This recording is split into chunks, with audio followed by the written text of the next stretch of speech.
Hey, how's it going? Mr. Bill here, and in this tutorial I'll be talking about this pitch control, which is a MIDI control, so it doesn't actually um, mess with audio output. It messes with MIDI information, which can affect the audio output. So I'm just going to create a bunch of notes in a MIDI clip, which will sound like this. And then with the pitch control I can change the transposition by positive or negative 128 semitones. And I also have a range and lowest control. So basically range defines how many semitones from the lowest that you can trigger. So here we're triggering a F sharp 3. So if I make the lowest an F sharp, let's go back a little bit.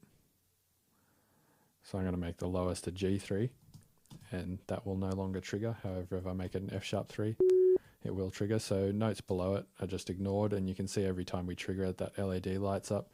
That's telling us that some notes are being ignored.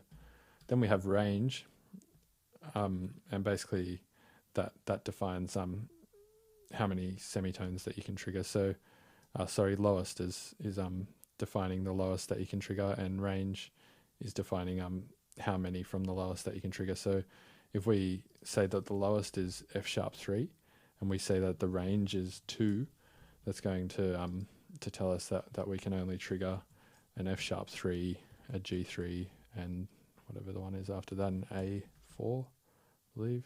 I know, a G sharp 3, and then an A4, which will be ignored.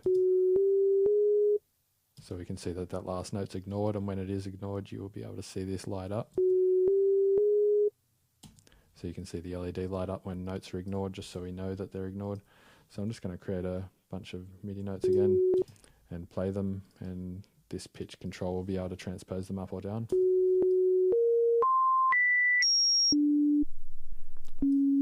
Like so.